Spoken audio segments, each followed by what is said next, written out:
For the purpose of establishing this lesson upon a sound foundation, we have gone a long way toward success by admitting that the meeting or coming in close contact of two minds sets up in each of those minds a certain noticeable effect or state of mind quite different from the one existing immediately prior to the contact. While it is desirable, it is not essential to know what is the cause of this reaction of mind upon mind. That the reaction takes place, in every instance, is a known fact which gives us a starting point from which we may show what is meant by the term mastermind. A mastermind may be created through the bringing together or blending, in a spirit of perfect harmony, of two or more minds. Out of this harmonious blending, the chemistry of the mind creates a third mind which may be appropriated and used by one or all of the individual minds. This mastermind will remain available as long as the friendly, harmonious alliance between the individual minds exists. It will disintegrate and all evidence of its former existence will disappear the moment the friendly alliance is broken.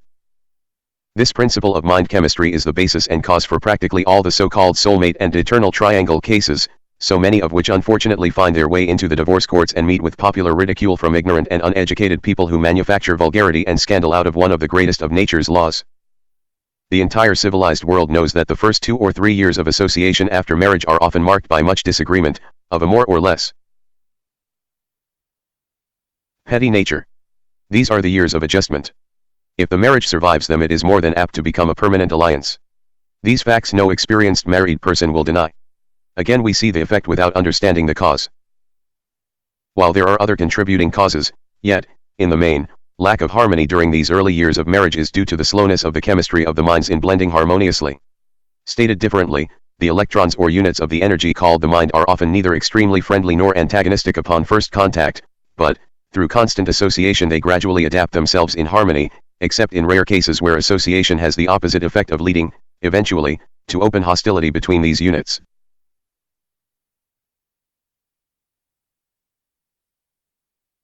It is a well-known fact that after a man and a woman have lived together for 10 to 15 years, they become practically indispensable to each other, even though there may not be the slightest evidence of the state of mind called love. Moreover, this association and relationship sexually not only develops a natural affinity between the two minds, but it actually causes the two people to take on a similar facial expression and to resemble each other closely in many other marked ways.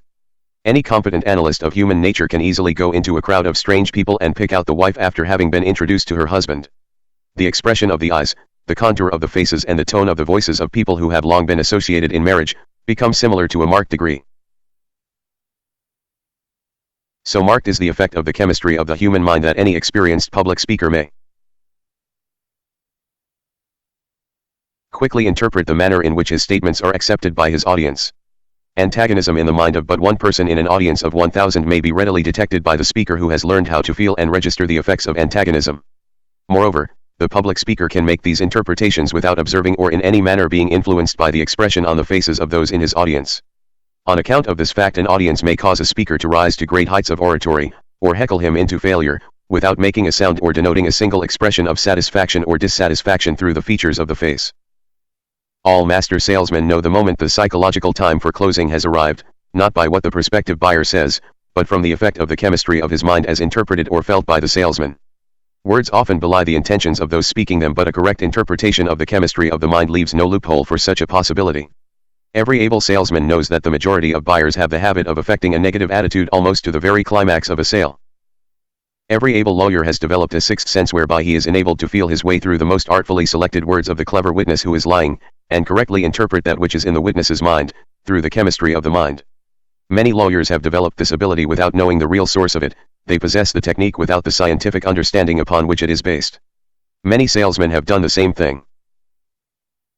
One who is gifted in the art of correctly the chemistry of the minds of others may, figuratively speaking, walk in at the front door of the mansion of a given mind and leisurely explore the entire building, noting all its details, walking out again with a complete picture of the interior of the building, without the owner of the building so much as knowing that he has entertained a visitor.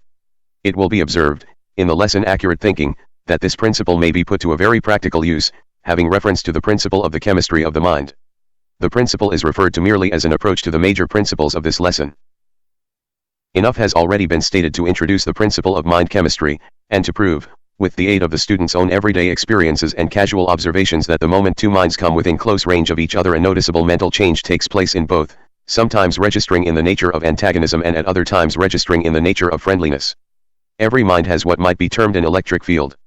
The nature of this field varies, depending upon the mood of the individual mind back of it, and upon the nature of the chemistry of the mind creating the field. It is believed by this author that the normal or natural condition of the chemistry of any individual mind is the result of his physical heredity plus the nature of thoughts which have dominated that mind, that every mind is continuously changing to the extent that the individual's philosophy and general habits of thought change the chemistry of his or her mind. These principles the author believes to be true. That any individual may voluntarily change the chemistry of his or her mind so that it will either attract or repel all with whom it comes in contact is a known fact. Stated in another manner, any person may assume a mental attitude which will attract and please others or repel and antagonize them, and this without the aid of words or facial expression or other form of bodily movement or demeanor. Go back, now, to the definition of a master mind, a mind which grows out of the blending and coordination of two or more minds, in a spirit of perfect harmony, and you will catch the full significance of the word harmony as it is here used. Two minds will not blend nor can they be coordinated unless the element of perfect harmony is present, wherein lies the secret of success or failure of practically all business and social partnerships. Every sales manager and every military commander and every leader in any other walk of life understands the necessity of an esprit de corps, a spirit of common understanding and cooperation, in the attainment of success. This mass spirit of harmony of purpose is obtained through discipline, voluntary or forced, of such a nature that the individual minds become blended into a master mind, by which is meant that the chemistry of the individual minds is modified in such a manner that these minds blend and function as one. The methods through which this blending process takes place are as numerous as the individuals engaged in the various forms of leadership. Every leader has his or her own method of coordinating the minds of the followers. One will use force.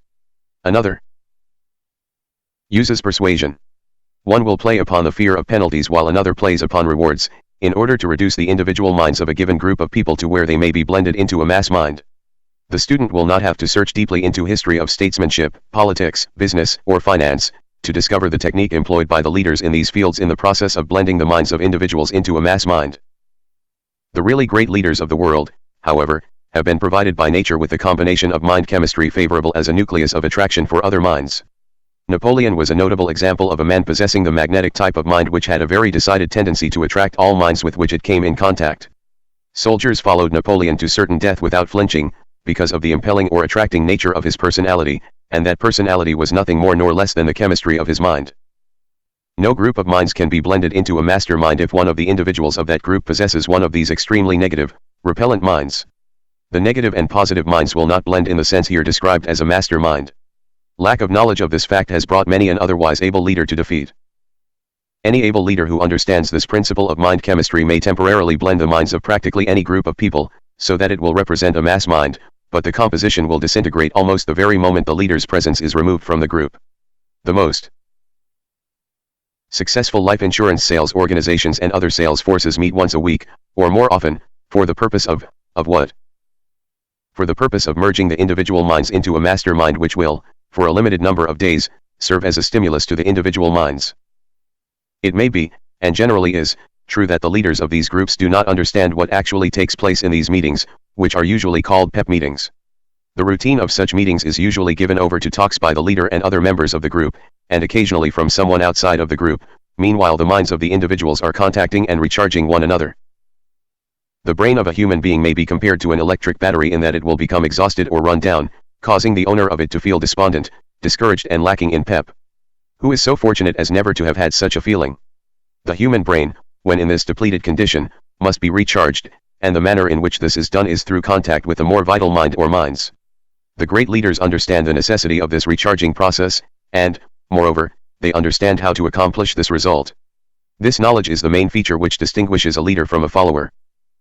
Fortunate is the person who understands this principle sufficiently well to keep his or her brain vitalized or recharged by periodically contacting it with a more vital mind.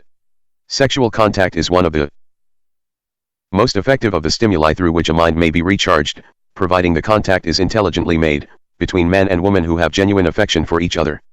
Any other sort of sexual relationship is a devitalizer of the mind. Any competent practitioner of psychotherapeutics can recharge a brain within a few minutes. Before passing away from the brief reference made to sexual contact as a means of revitalizing a depleted mind, it seems appropriate to call attention to the fact that all of the great leaders, in whatever walks of life they have arisen, have been, and are people of highly sexed natures.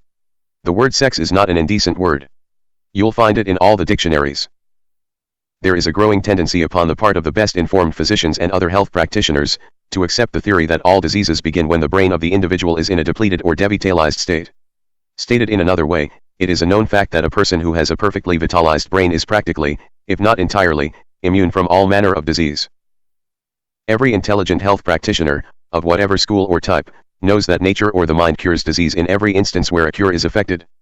Medicines, faith, laying on of hands, chiropractic, osteopathy and all other forms of outside stimulant are nothing more than artificial aids to nature, or, to state it correctly, mere methods of setting the chemistry of the mind into motion to the end that it readjusts the cells and tissues of the body, revitalizes the brain and otherwise causes the human machine to function normally. The most orthodox practitioner will admit the truth of this statement. What, then, may be the possibilities of the future developments in the field of mind chemistry? Through the principle of harmonious blending of minds, perfect health may be enjoyed. Through the aid of this same principle, sufficient power may be developed to solve the problem of economic pressure which constantly presses upon every individual. We may judge the future possibilities of mind chemistry by taking inventory of its past achievements, keeping in mind the fact that these achievements have been largely the result of accidental discovery and of chance groupings of minds.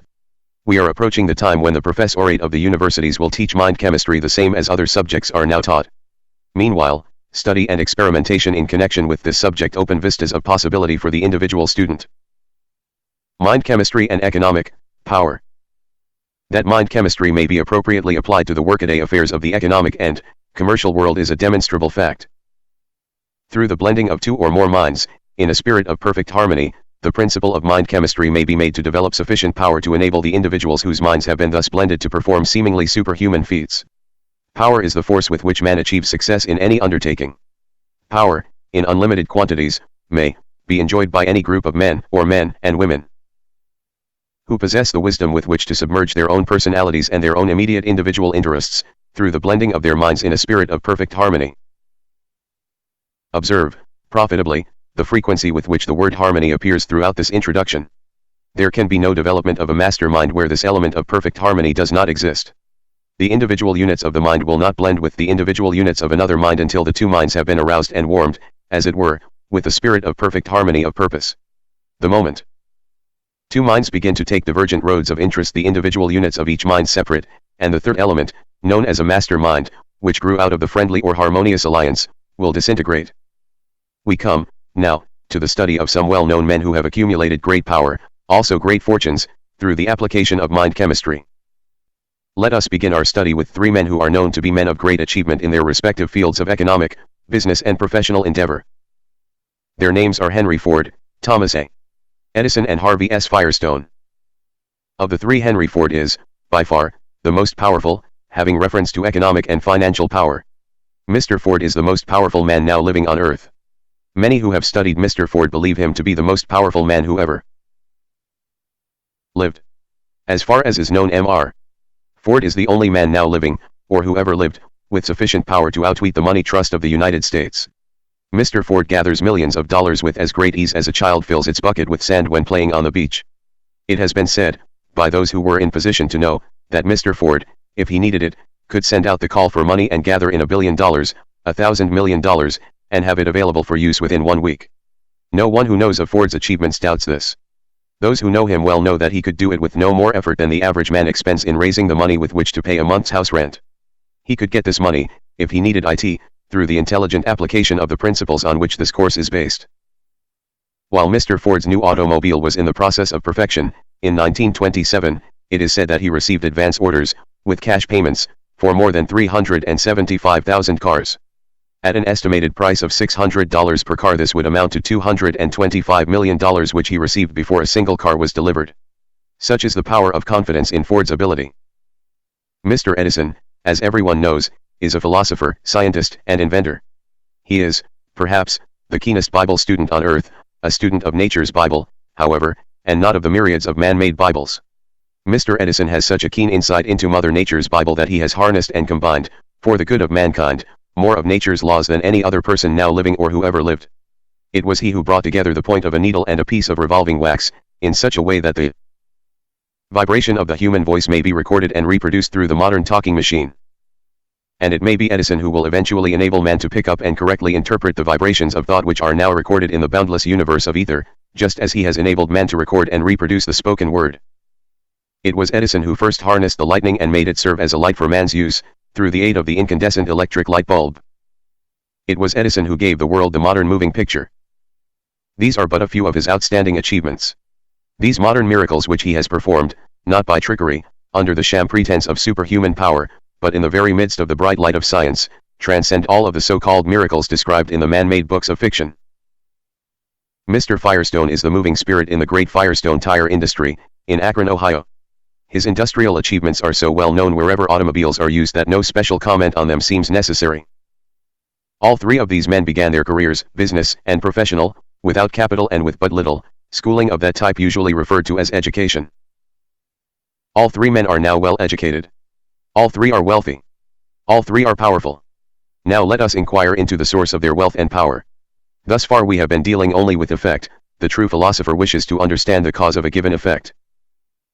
It is a matter of general knowledge that Mr. Ford, Mr. Edison, and Mr. Firestone are close personal friends, and have been so for many years, that in former years they were in the habit of going away to the woods once a year for a period of rest, meditation, and recuperation. But it is not generally known. It is a grave doubt if these three men themselves know it that there exists between the three men a bond of harmony which has caused their minds to become blended into a master mind which is the real source of the power of each.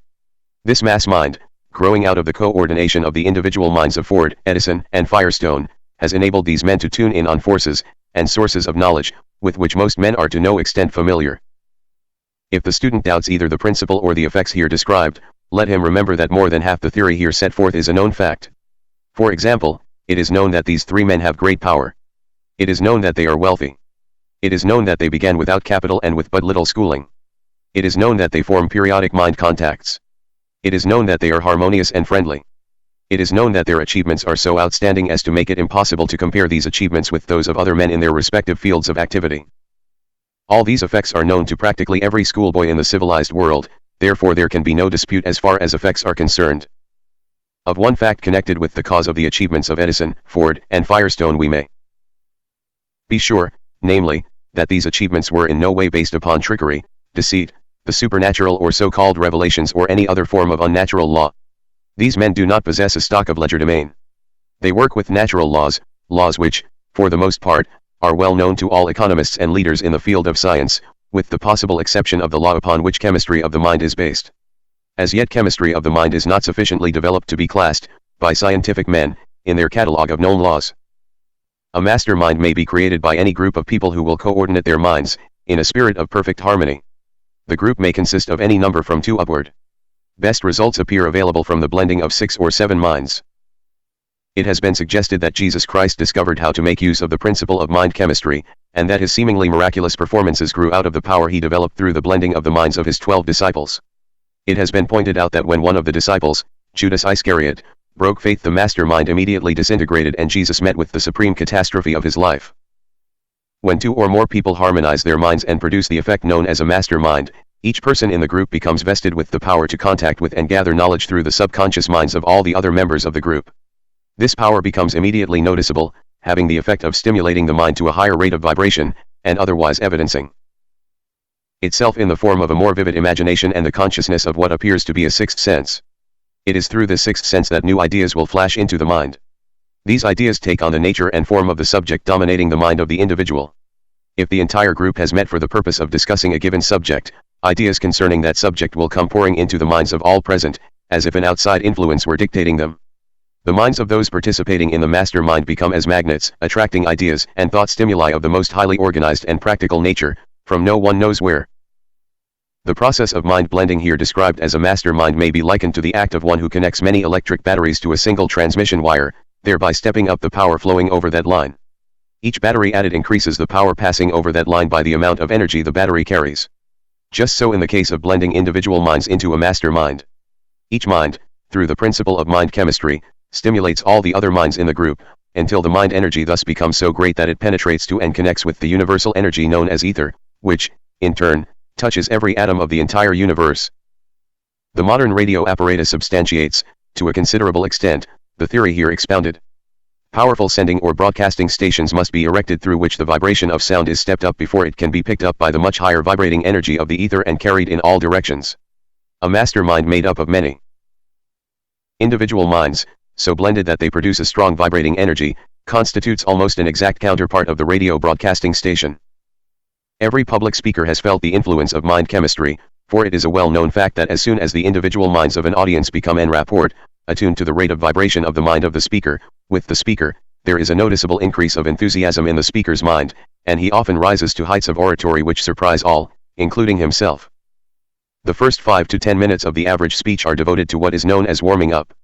By this is meant the process through which the minds of the speaker and his audience are becoming blended in a spirit of perfect harmony. Every speaker knows what happens when the state of perfect harmony fails to materialize upon part of his audience. The seemingly supernatural phenomena occurring in spiritualistic meetings are the result of the reaction, upon one another, of the minds in the group. These phenomena seldom begin to manifest themselves under 10 to 20 minutes after the group is formed, for the reason that this is about the time required for the minds in the group to become harmonized or blended. The messages received by members of a spiritualistic group probably come from one of two sources, or from both, namely, first, from the vast storehouse of the subconscious mind of some member of the group, or second, from the universal storehouse of the ether, in which, it is more than probable, all thought vibration is preserved. Neither any known natural law nor human reason supports the theory of communication with individuals who have died. It is a known fact that any individual may explore the store of knowledge in another's mind, through this principle of mind chemistry, and it seems reasonable to suppose that this power may be extended to include contact with whatever vibrations are available in the ether, if there are any.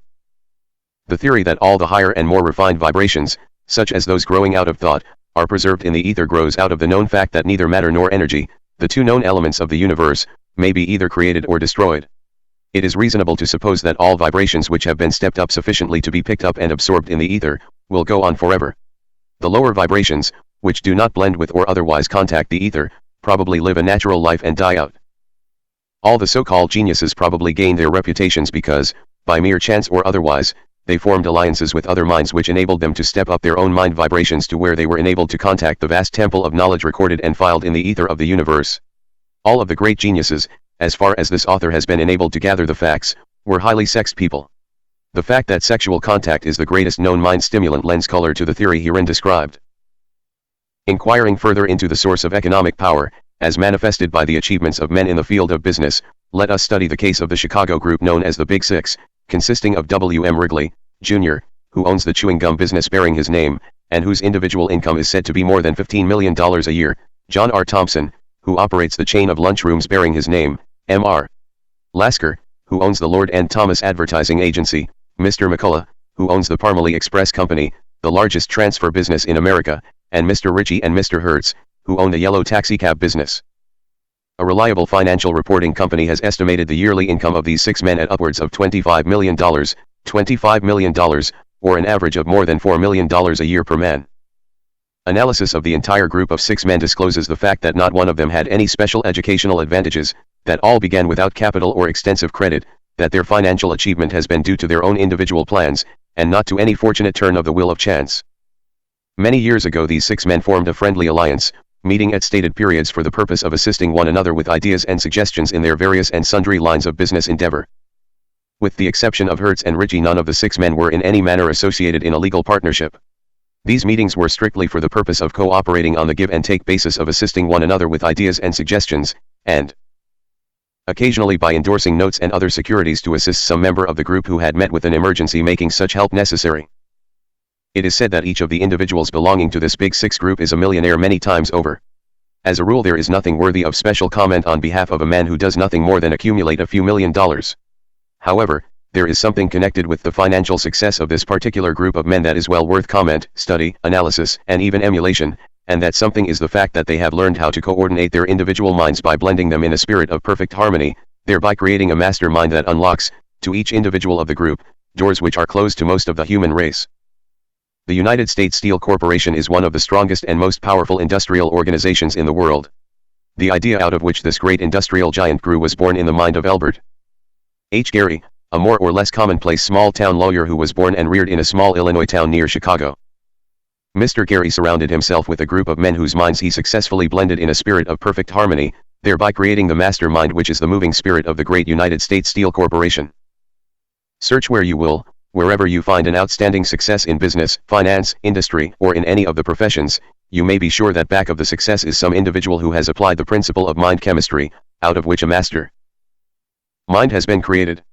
These outstanding successes often appear to be the handiwork of but one person, but search closely and the other individuals whose minds have been coordinated with his own may be found. Remember that two or more persons may operate the principle of mind chemistry so as to create a master mind. Power, manpower, is organized knowledge, expressed through intelligent efforts. No effort can be said to be organized unless the individuals engaged in the effort coordinate their knowledge and energy in a spirit of perfect harmony. Lack of such harmonious coordination of effort is the main cause of practically every business failure. An interesting experiment was conducted by this author, in collaboration with the students of a well-known college. Each student was requested to write an essay on how and why Henry Ford became wealthy. Each student was required to describe, as a part of his or her essay, what was believed to be the nature of Ford's real assets, of what these assets consisted in detail. The majority of the students gathered financial statements and inventories of the Ford assets and used these as the basis of their estimates of Ford's wealth. Included in these sources of Ford's wealth were such as cash in banks, raw and finished materials in stock, real estate and buildings, goodwill, estimated at from 10 to 25% of the value of the material assets. You cannot become a power in your community nor achieve enduring success in any worthy undertaking until you become big enough to blame yourself for your own mistakes and reverses. One student out of the entire group of several hundred answered as follows. Henry Ford's assets consist, in the main, of two items, viz., 1. Working capital and raw and finished materials, 2. The knowledge, gained from experience, of Henry Ford, himself, and the cooperation of a well-trained organization which understands how to apply this knowledge to best advantage from the Ford viewpoint.